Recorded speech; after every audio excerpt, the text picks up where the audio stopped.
The Mini 5 Pro has the ability to turn day into night and even summer into winter. There is a really simple function that lets you automatically make the same flight over and over again.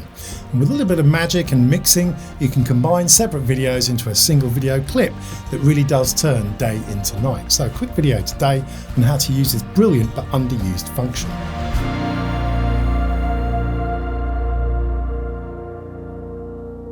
Hello, I'm Ian and I play with drones, and this video is part of a series of very short videos I'm making on getting the very most out of your Mini 5 Pro. Today is on a really easy function called Waypoints. It lets you create a particular flight, save it, then fly it again and again at different times of day or even year. So you can combine different video clips and end up with these great little clips like these.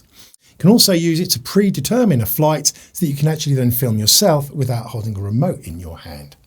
Now, the Waypoints function is on the Mini 5 Pro, but it's also on the Mini 4 Pro and some of the larger drones like the Mavic 4 Pro, the Air 3 and the Air 3S. It lets you save a series of snapshots called waypoints, each one of which defines a particular spot in flight, automatically noting the GPS location, the altitude, the camera angle and the speed of the flight to build up a complete three-dimensional map of the flight that you want to define. Once saved, you can repeat the flight again and again, which is not only great for transition shots combining day into night, but also useful if you need to carry out more technical flights like roof inspections, or you're just trying to capture and take photos of something that is changing over time, like a building site or even just a crop field growing. So let's dive into how to actually do it. But before I do that, as ever, help me out, hit that little thumb up button for me. It really does help the algorithm know that you like this video, and it does make a big difference. I really do put in a fair old bit of work into these tutorials, so it really does help me out. So thank you for that. Anyway, look, on to how to work it. Once you're up in the air, just tap the Waypoints button on the left of the screen, the little wiggly icon on the left. That will open the small waypoint screen along the bottom, which is where you're going to define the flight. Simply fly your drone to where you want to start the video, get the height and the camera pointing in the right direction, and then just tap the C1 button on the back of the remote or the plus button on the screen, and that will set the first waypoint for you. After that, just fly to the next spot that you want to mark and tap that rear C1 button again or the plus button again on screen. And you can see here over the Brighton Pier how I build up a very nice simple scene, flying out from the beach along the side of the pier and slowly turn the camera back to face into the city. But once you've got enough waypoints sorted, then the really clever little bit starts.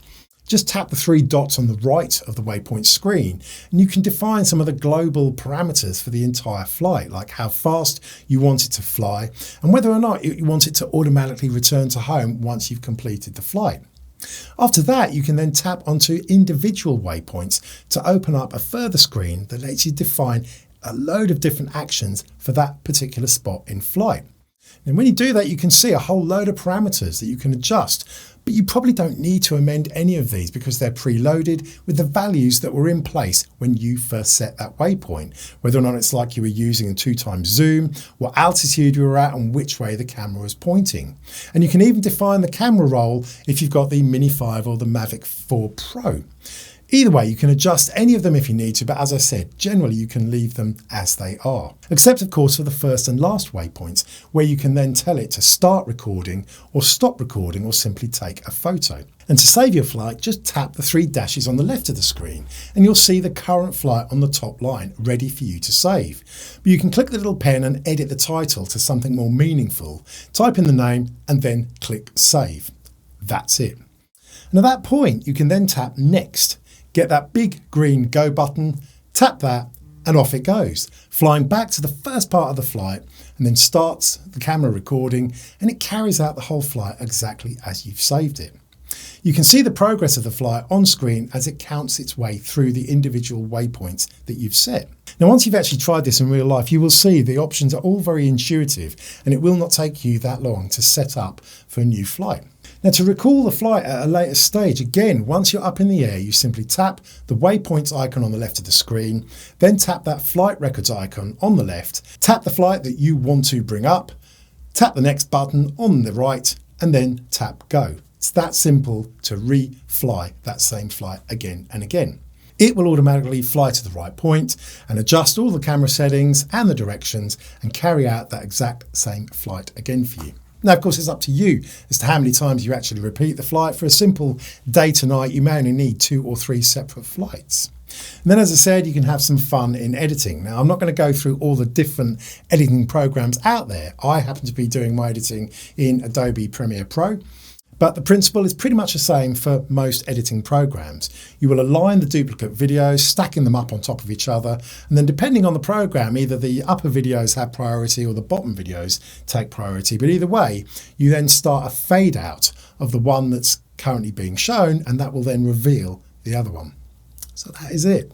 Really simple way to get some very cool shots, and a function that is probably way underused by people, as they probably don't even realise what it is. And as I said, there's no instructions on screen on how to actually use it.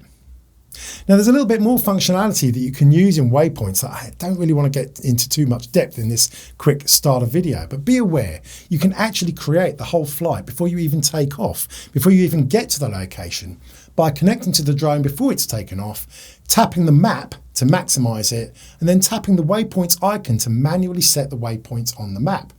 Now, I personally don't make much use of this because it takes much longer, as you have to manually populate all those values and parameters like the camera direction and the altitude. But you can also set the point of interest on the map and link that to specific waypoints to make the camera point towards that spot. Again, I prefer to define my own waypoints when I'm actually flying. But obviously, personal taste, but at least you're aware now that you have got the ability to predefine the flight before you even get to where it is you want to be flying. So that's it for now. I am keeping things really, really short. Busy boy, getting ready to head down to Nepal for a few weeks, trekking up in the Himalayas. So I've got a lot on as ever.